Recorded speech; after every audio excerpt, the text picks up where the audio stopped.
Now, Chris, you started off with a whole other career, as did Jeff, as we just spoke about.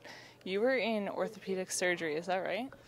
Yeah, well, I was a SEAL first, and then I walked away from the SEAL teams from an injury and went to physician assistant school, learned how to become a physician assistant, surgeon assistant, and did a little bit of a surgical practice for a while. Then I went back into the government work because I just I just had to get back there. So What? I was rehabbing from injury and a couple surgeries and all that. So. And so, was it your personal injury that made you go into the sports injuries? Yes, absolutely. And, in some of the injuries that I've seen my buddies incur, so I wanted to have that ability. I wanted to know as much as I could about emergency medicine and orthopedics because those are some of the things that happen to SEALs. We get our bones pretty beat up, our muscles get chewed up, and we get concussed, avulsed, just you name it, penetrating traumas from high velocity things from rounds to shrapnel. And so I wanted to make sure that I knew as much as I could about the human body so when I did come back to the government sector, I could bring a better me, you know what I mean, to help my guys.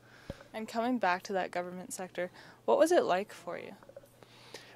It was like coming home again. It felt so good. I knew I didn't really belong out in the world, just seeing patients on a daily basis and just going through that grind. I applaud people that can do that. But when you leave a sector of work like Jeff and I were involved with, and you go to work every day in a doctor's office in a hospital, it's a complete 180 because all of a sudden you're a healer and you're a nurturer and you're a care provider, whereas before you're like this just type A action kind of dude. You go out there and make things happen, and you're at the the whims. You're at the usage of the government, and a lot of that stuff is pretty it's pretty high speed, pretty low drag, and very very secret. So. And then from there, what made you get what made you get into the acting part of things? Well, it kind of happened. It was kind of serendipitous. We all know that Osama bin Laden brought towers down in 9/11. So when he actually was killed, I got some calls from local news networks. So I made a splash on my local, Cleveland Channel 3, Channel 5, so CBS and NBC. And once I got into those national loops, then I got calls from the parent corporations. CNN was calling me, Fox was calling me, NBC was calling me, and CBS was calling me. So I kind of did. It was just interesting that event on 9/11 that changed my life, changed Jeff's life, and just turned it upside down has now been responsible for bringing things full circle for me and restoring some sort of a balance and also a new career as well. So I think it was really interesting how that happened. And how do you compare this movie career or TV career to the military? How do you make that comparison? There really isn't. There's no comparison. All the things we do are very real and they're very timely. And the movie industry is, it's all smoke and mirrors, and it has its own pace. It's organic. Sometimes it's scripted. Sometimes there's some script, but it's not really strictly adhered to. My learning curve has been very, very steep, and it's been fun. And I hope to continue to keep doing things like this. I'm having a great time. And you take your skills from being out in the field right to camera. Do you do it step for step? When you say that, do I follow like some sort of Is there a routine that you go into? Say if they put you in a scenario in a script, do you run through how you would have done it in the field through your head before you get into it? If I have a script beforehand, yes, I know every inch of that script. I know your line, I know my line, I know everyone else's line, so I kind of know all angles of what the scene is supposed to achieve. And as a SEAL, you do that too. As a SEAL, you what if everything to death. It's not just good to have a primary or a secondary plan. You got to have a tertiary plan, a quaternary plan, and then there's like sub-plans within those. So, maybe in some ways I do approach the whole acting thing in that same way. I like to know everything that's going on and be involved. If I can be involved in some of the planning of the scene and in some of the script revisions, I like that too. And do you have a way of making a backstory for everything? I know some actors have, they'll write out a 300-page series of what their character No, is. I don't get that crazy. I just look at my character and I talk to the the story writer, the director, and kind of see what he sees as the backstory, because I want to go off of the more I can get into the character that they see it as being, the director gets pulled into it too. He says, "Wow, he's playing that guy just exactly how I want him to, or he's making it even better." So it's kind of cool. So I want to honor, the director. I want to honor the person, the screenwriter, as best as I can. So if anything, I'll do some research into maybe some of the events that has happened to the character, is just so I can just pour myself, more into that character. That's my methodology. So. And you've also done voice work, right? Yes, yes. What's that like? How do you get into a character that you're not actually going to be portraying all his actions? Well, I think with it used to be called voiceover work, and now it's voice acting. So it's another form of acting. You look at the script, you read the copy, and you kind of inject what they need to inject into that little scene. So whether it's a commercial, or some sort of a animation, or even if it's a trailer for a movie, And it's cool because I like manipulating my voice. I know some languages, so it's always been something that I've liked to do. And when you say you know languages, you know 3 or 4, don't you? Yes, I do. How did you come about to even learn those? I think I have a really good ear. I grew up in a very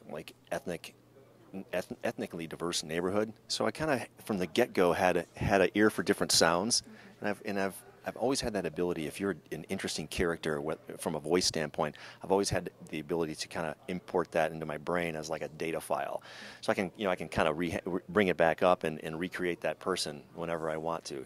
It's an interesting skill. A lot of my friends love the fact that I can do voices, and if you have an interesting voice and I hang around with you long enough, I can pick it up.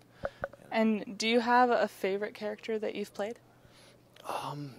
Not really. I look at all the roles I've played as just being just a new challenge. So I can't say that I've played one that I thought was like awesome and the best, and I'd like to do that again. I'm still looking for that one. So, is there a specific role that you're thinking that's the one I want? Once I've hit that, I know I've done it.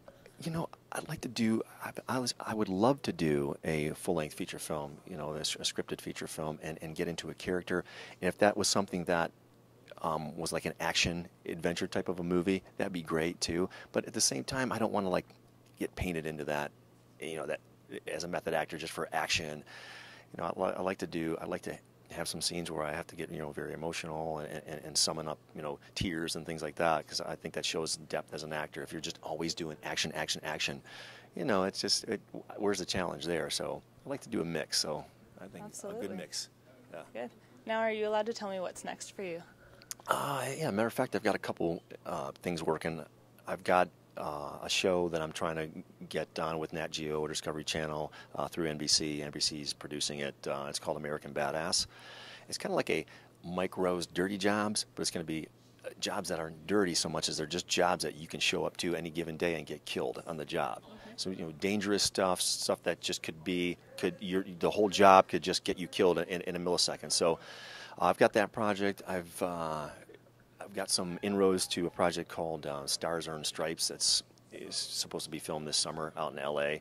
It's kind of like a Dancing with the Stars, but it's a commando version where if you were a well-known star, they would pair you up with me, and I would teach you, how to do obstacle courses and shoot guns, and then you and I are gonna be matched up against.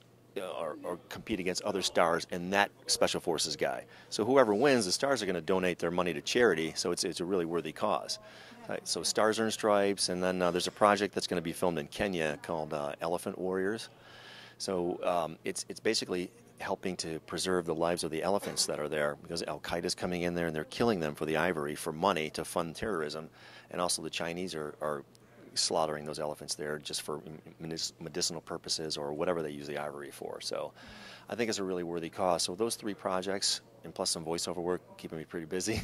And how do you agree on a project? How do you decide what you're going to do? I look at the merits of it. I look at it.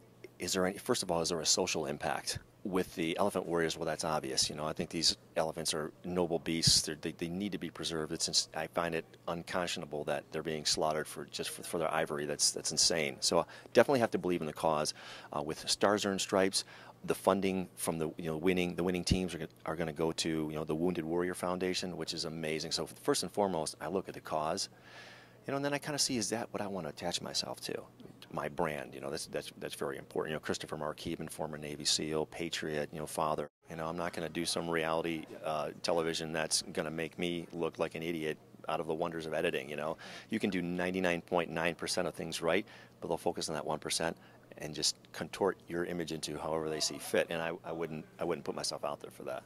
And how do you stay away from that? How do you, if you go to a set and you're put into that position where something could potentially happen, where you'd be portrayed as somebody you don't want to be, how do you go about avoiding that? Just shut my mouth, step out of the set. Sounds like a good idea to me. So I have one more question for you. I ask all my guests. It's about your socks. Did you put any thought to the socks you're wearing today? You know what? I put a lot of thought into the socks I wear all the time. It depends on if I'm going to be wearing tennis shoes or a dress shoe or like a boot or something like that. I'm a sock fanatic. Are you really? I have been. When being a sports guy, you definitely have the socks that you love and you almost can't play without. So yeah, socks for me are kind of almost like a religion. So yeah, I put some thought into it. That's why we've gotten along so well, I think. Can you tell me which ones you chose to wear today? I have some very low-cut Under Armour ankle socks, black. I like a low-profile sock, especially when I'm in an athletic shoe. You know, I'm not like, you know, Dr. J with the socks pulled up to the knees, you know. So never a good one. no, I'm more of like a, you know, low-cut ankle sock kind of dude if I'm in tennis shoes. So. And is there a reason they're black? Yeah, so they don't show dirt. Funny enough, the amount of guys that say that. I don't wear. I don't even have. When I do wear underwear, I don't wear anything that's white or gray. I like them all like dark gray or black. So you match your socks to your underwear? Absolutely. I have no tighty whities. I'm not a tighty whitey guy. So. And do your socks match each other? Yes, most of the time. Most of the time, if they're so close that no one else can tell, I'm still going to have to deal with it in my brain. But as long as it's not overtly, you know, obvious to other people, I'm okay with that. All right. Thank you very much. Hey, it was a pleasure. I appreciate it. Yeah, thank you. Thank you for your time. Anytime. Right.